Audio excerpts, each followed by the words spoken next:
Good morning, Nigerians. Good morning, world. Thank you for joining us on Morning Spring today on Western Spring Television. The Tuesday edition of this program is my name. We'll look through the headlines on major dailies, the front pages, and of course, we then get to talk at the other side of that. And I am not and will never be alone.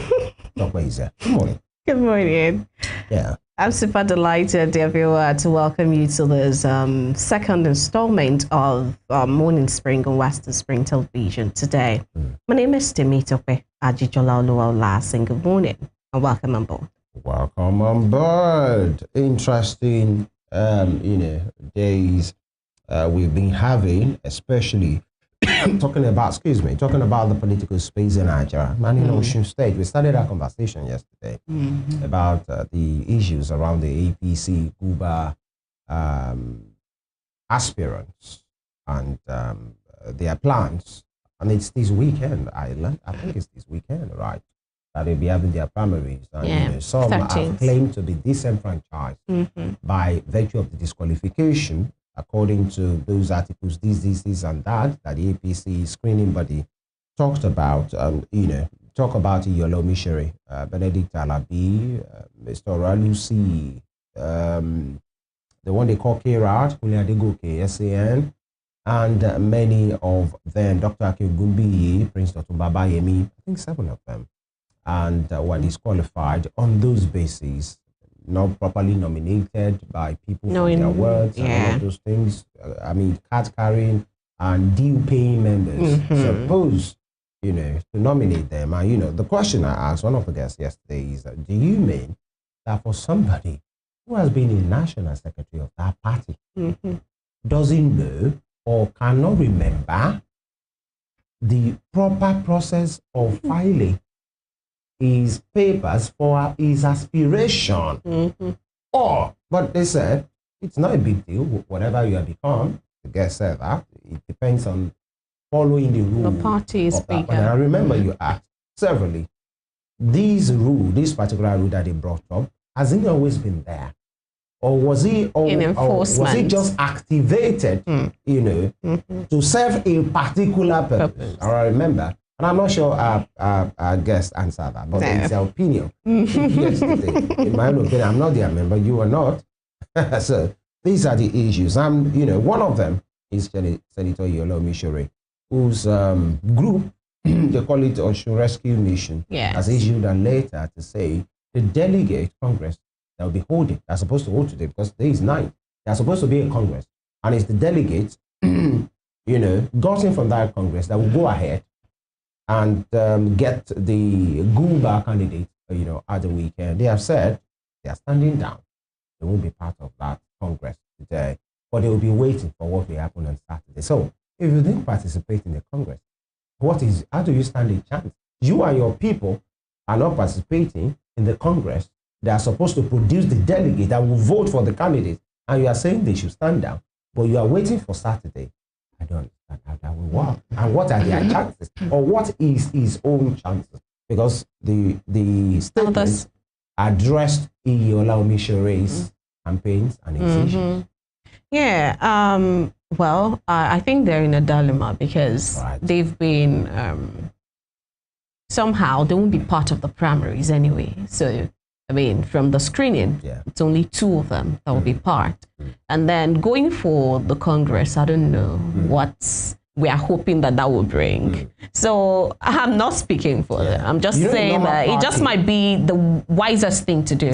So there won't be violence or, incitements and all of those. But when you check into the activities of parties, right, the reason why delegates are chosen is because every decanary member cannot have the opportunity to elect, who the candidate will be. So there is a place for delegation and the delegates will first emerge. Now, when you have disenfranchised yourself, boycotted the Congress, they're supposed to have some of your people as part of the delegate. Because that's what they do. To what end, Femi? So that's, well, we look into that because of the program. And the man is talking tough to say, you are heading for failure. That's it. Yes, I mean, somehow we now get the true picture of things. I mean, this past event now, this recent event has shown us that almost all of the major parties in Nigeria are having, a form of internal crisis. I mean, they may deny it. Right. I mean, you ask APC now, they say we have one house. You ask the PDP, they say exactly. So, but we know, we can see exactly where you are. We can see that you have crisis. However you want to see it from the lens of an insider, that's your business. But we know, we can see, the people can see that obvious. All of the houses, are having issues. Well, we don't know how issues reading houses can produce or give us a worthy candidate. All right. We'll look into that in the course of the program as well. And, before we hit the pause, and, the issue, and I think that made from 2 days ago till, I think the first time really yesterday, the issue of what happened at Ile-Ife at the 10th coronation. Yeah. I mean, 10th anniversary of Oba Adeyeye Enitogunsi Jaja II, Abisi, his 10th coronation. Many activities. One of them is a coronation. The chieftaincy title given to the First Lady, Oluremi, as the Yeye Asiwaju of the South, Yeye Asiwaju Oodua. And of course, at that place, many persons were there, including the governor. Executive Governor Ademola Adeleke, and when it was his time to speak in his usual camaraderie, actually, he will sing, he will dance, and maybe the First Lady wasn't having all of that to say, time is being wasted. She came in the first instance to whisper something and said, go ahead with your speech, and then later, maybe a few minutes later, she returned to meet the governor to say, Mr. Governor, hurry up. And interestingly, the microphones around caught up the voices, actually, the exchange. And it was like, or I will, put off your mic, please hurry up. People are waiting. I give you 5 minutes. In what capacity? And the governor was asking, does that mean I should not do protocol and all of these things? Oh, they have said I should not do protocol. So let me just go ahead with it. And many persons, it's been highly controversial because many persons say, how dare she, that's Remi Tinubu, do that? Yeah. This is a state. The constitutionally elected governor of a state in Nigeria. Well, some are saying it wasn't a state event. Actually, it wasn't a state event. It was Oba Enitogunsi. But does that remove his position? No, that doesn't. These are the issues. No, nothing removes his position except by the people. Actually, they can be the one to say, impeach him, or let another person occupy his space by August 8th if they so wish. And some might be saying, the governor too, they do too much, right? It's a long hour kind of event. And so many persons are tired. And of course, you are the last person to speak on this matter. The governor of this, except the president is there. The most senior executive will always be the last person to speak. So let us get to the truth of the matter. And a lot of those songs, and the person had to come and say, hurry up, I'm going somewhere. Oh, I will pack up these things. I'll give you 5 minutes. And that's the height for many persons because they are saying, how dare you give him time? Even if you are friends, because I've established, they have a relationship beyond governor and first lady thing. They have been in the Senate together. And Senator Adeleke, at that time, I said how the first lady came through for her when she had a problem at the house. So they have that relationship. And some are saying, tone it down. These are two friends talking. But it was at the public here. And some are saying, you have just been installed and coronated. Can't you hold your peace and steeze and composure? Or if there's a message, send your ADC. Good. I was about saying that. How about protocol? The place of protocol. Why? And because many persons are saying that the first lady derided the governor. He did. She did. Well. Yeah, she did. Many opinions. Yeah, the opinions are there, but we all know what the right thing is to do. I mean, there are called and things we call hierarchy, and the fact that you're a wife to a sitting president does not make you, give you constitutional powers. As a matter of fact, the Constitution does not recognize whatever office that may have been, assigned to you. Right. Well, I don't know about that of yesterday, the coronation, but talking about executive powers now, the governor remains a person that is high and above you. The highest ranking member. Yes, above you. You had no right to tell him that. I mean, there is a person who could have, had the right to tell him to, be fast, and that would have been the moderator or the MC of the event.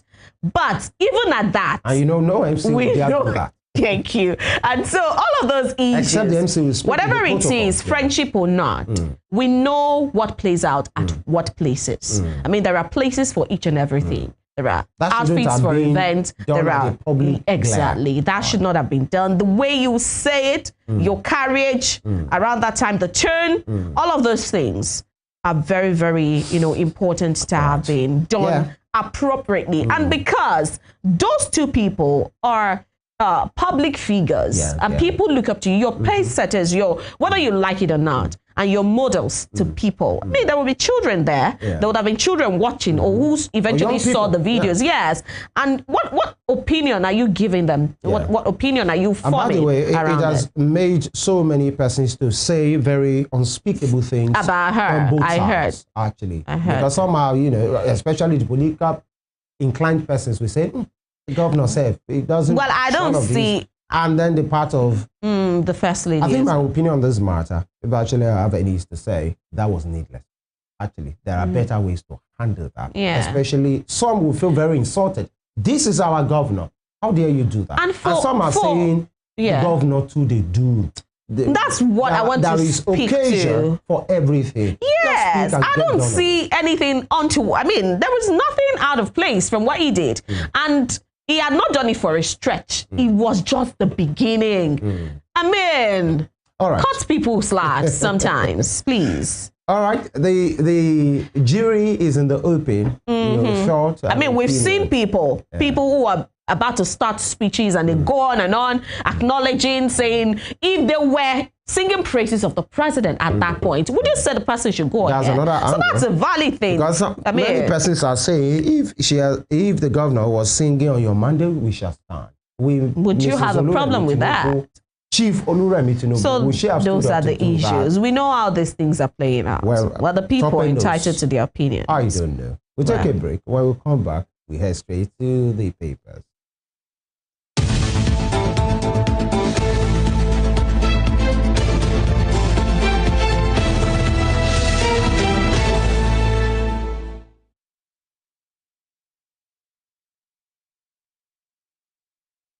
Right. In the spirit of comradeship, will you do us the honor? The paper. All right, there people, we'll start serving you the headlines, making the faces of the dailies this morning. Let's begin right here from my end. The papers, let's start with Daily Trust newspaper this morning, and we have this right here. It says 7 women protesters killed in Adamawa. 7 women protesters killed in Adamawa. That particular story right there as the banner headline on Daily Trust newspaper this morning. And EFCC seals Silva's residence. EFCC seals Silva's residence. And court declines Nnamdi Kanu's request for prison transfer. Court declines Nnamdi Kanu's request for prison transfer. Ordeal in the bush. Rescued Niger student. Ordeal in the bush. And that's a tale from one of the victims of the kidnap issue right there. Speaking on Daily Trust, still just below the nameplates there. Genocide. U.S. lawmakers visit Benue. And right here, troops kill bandits, rescue victims, and Sokoto. 17 agencies scored 0 in efficiency rating. That's according to a report there. 17 agencies, 17 of our Nigerian agencies scored 0 in efficiency rating, according to that report there. And those headlines making the face of Daily Trust newspaper this morning. The Vanguard newspaper is next. Vanguard. Tinubu seized Benin Republic airspace legally. Tinubu seized Benin Republic airspace legally. And, that is from Senate sources. Senate sources. with riders, top army officers taken hostage in coup attempt released. Benin foiled coup shows Tinubu's role in West Africa's stability. That's from the presidency. And ADC to federal government. If you can act in Benin overnight, why not protect Nigerians? And Senator Barrow hails Tinubu, says democracy remains best option. And now, two of these riders, if you can act in Benin overnight, why not protect Nigerians? That's one of the questions. Yeah, a valid one. ADC is asking if you can do that. The Egba thing across West Africa. And he seems to have done it well. Here. And yeah, and you know, he's getting the accolades, although there are some few, you know, concerns here and there, because we understand there is a concern from Burkina Faso where we learned maybe some military officers were arrested or something for violating the Burkina Faso airspace, you know, but hopefully that will be sorted. But you know, Burkina Faso is under a military regime, actually. So we hope they won't cause trouble, you know, and not want to listen to the voice of reason. That's number one. And Senator Barrow hails Tinubu, says democracy remains best option. For many persons, we tell Senator Barrow that, well, you may be right, okay? Democracy remaining the best option should not be a convenient way of being irresponsible. Should not be a convenient way to say, whatever is the problem, let us maintain this democracy. Should not just... Why you keep gallivanting and being reckless and getting all the good things while you keep telling the average Nigerians to wait for a promise that may never come. Yeah. Another thing is, under the guise of democracy, many administrations, regimes are doing the dictatorship sovereignty thing and still calling it, subtly, and still calling it democracy. So it should be democracy in its actual sense. Of government of the people, by the people, for the people, not what you have described, because that's what many of them have been doing is impunity. Impunity. We are the ones there. We have the backing of the law, so wait for your time. That's what they say. If you have any complaint, wait for your time. Or go to court, you know. And sometimes, you know, let me just hold it there. All right, besides that, federal government to courts, speed up hearing of terrorism, kidnap cases. Now, federal government to courts, speed up hearing of terrorism, kidnap cases. All right, does the court have the personnel to do that? How many judges do we have? How many justices do we have? These are the issues. All right. But you know that with the capacity they still have. What? In the capacity they have, with the judges that we have, we've seen cases drag for long, for years. That's what I'm saying. My point exactly is the federal government should know that it's not just by saying, do they have a role to play? How about infrastructures at our court? How about doing whatever they need to do, work with the NJC to promote or to appoint as many justices as we can so that we have enough manpower and the infrastructure will be there. Even there are online courts right now. Courts or not online courts, courts that have proceedings that can be viewed online. So there is no issue of logistics and all of those things there. My exact point is the federal government knows what to do. Don't just say these things. There's the NJC. You and I doesn't have a power over that beyond what we are doing here. That's the issue. And I was trying to make a point about, even with what we have at hand, I still feel that there are sometimes the cases drag unnecessarily. Yeah, with the manpower we have, I mean, cases that we can do more with what we have. And let's focus on what truly matters. And politicians, the same federal government and those politicians, they are the ones, you know, bedeviling these courts with all kind of nonsense cases. Do you know now? The Oshoguba primaries is what is having issues now, or where many persons are having issues. There might be court cases arising from that. Something that should be extremely party affair. Now, after the election in August, you will still see a series of cases. The one in Anambra, I'm not sure if cases have been instituted. The next one is Ekiti. There will still be cases. And then the next one is Osun. Where are they heading to? The same court. And another politicians should help the matter. Yes. Or there should be alternative dispute resolution mechanism. Yes. Another thing is the recurring of the cases. Yeah. I mean, a particular court said something about the Osho local government stuff, and the explanation was another thing entirely. Well, I mean, this one is interpreting it this way and interpreting it the other way. Now we have another one, and we have them at loggerheads again, saying, no, this is the explanation. I mean, the interpretation. This lawyers will always a lot of do things. The bidding. So I also think this is a new system that the court is imbibing now, or that the court is exhibited. It's the judiciary. Yeah. Who makes the judiciary? Be explicit on this matter.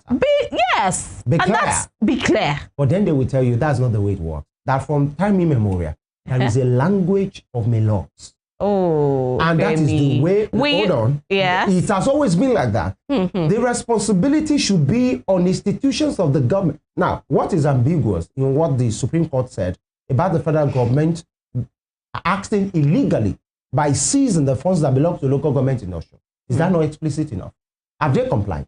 This is federal government that is talking to courts now. The Supreme Court said the federal government is acting illegally by seizing, by withholding the funds that belong to the local government in Osho. That was explicit. As the federal government complied. Let's get serious. 100 students released by terrorists handed over to Niger government. Please bring home the rest. That'll be all from the Vanguard newspaper. All right, so let's move to the Nation newspaper at this moment. And the banner headline says, Tinubu, bring back all abductees. This is a turn. Right there, and above the nameplates right there, students to access federal government's 50 million naira innovation grant. More Nigerian fighter jets troop in Benin Republic. Until the other story right there, Nigeria, US moving in right direction, says Rep. Riley Moore. Representative Riley Moore said Nigeria, US moving in right direction. Right there this morning, and those headlines making the face of the Nation newspaper this morning. All right, so much to really look into, right? And let's check the next paper right now. That will be the Punch. Punchly hard. Federal government defers 70% of 2025 capital projects to 2026. Federal government defers 70% of 2025 capital projects to 2026. And what about the money that was allocated for these projects? Would they be deferred too? Well, government stops new project, imposes spending limit, 22.37 trillion naira budgeted for 2026 capital expenditure. Benin for a coup. US reviews travel warning, hostages regain freedom. POS takeover, federal government ends cash payments in MDAs. Meaning when you go to MDAs for one thing or another and you need to pay, don't go there with cash.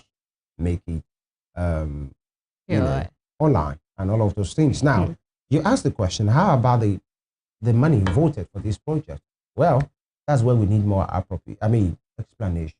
Because some will tell you the money being voted for the particular purpose doesn't mean the money is being released. These are the issues. But now, there was a day I talked about budget performance here, and these are the issues. If this information is anything to go by, how can you, they call it deference. How can you defer 70% of capital projects in 2025? Or 2025 is just like 21 days away, or 20 days away, or 21. And 70% of it. So what did you do quarter one, quarter two?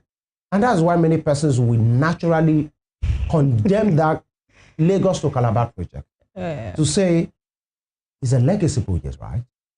That will possibly be completed in nothing less than maybe 4 years or so, or 8 years. So it's a long project, right? But was that really necessary? That Lagos to Calabar project, 700 kilometers or 740 or so, 770. And the last we heard about is that 30 kilometers of that 700 have been completed. Only 30. Now, the issue is what happened to I remember one of these, project that was highlighted this year for construction or reconstruction is the Ibadan, Ife, Ilesha Highway. People that apply that road will know you need the blood of Jesus like 14 times, especially if a new traveler to pass that road. Many parts of those roads, I mean, that particular stretch, right? You will think people got there with diggers and they dug it up because it has been there for years. It was, I remember at a particular occasion, the president announced that it was in this year's budget, actually, through the Minister of Marine and Blue Economy. And I'm saying this emphatically, that yes, it has been there. 2025 is 21 days away. Nothing in that particular road. These are the issues. But we went on the goose chase of Lagos-Calabar Highway that was totally needless, at least at this time. How about, in fact, some have been saying, why not just make good of the existing roads so that people will be happy? Now, 70% of capital projects. May I speak for the president now? I'm not sure. Many people have castigated the president of non-inclusion of being, how would I put it, too favorable to a particular section or a region of the country. But so we want to be inclusive this time. And so Lagos to Calabar is good. Okay, so what happens to Potiskum to Casina? Yeah. No, we're going to get there. But this other, the administration is going to get there. Interesting. That will be all for now. All right, so quickly, let's do a Nigerian Tribune, just to run through. Insecurity. Miners tackle northern governors, reject call for ban on mining. And RAP squeeze NERC. Just a quick thing. Insecurity. Miners tackle northern governors, reject call for ban on mining. All right. RAP squeeze NERC over 109 moribund licenses and accuse discourse of unethical practices. Tinubu and separate meetings with Fubara 7 APC governors. ICPC Wax Ministry began nationwide audit of 760 road projects. And health dengue vaccine gains first major approval.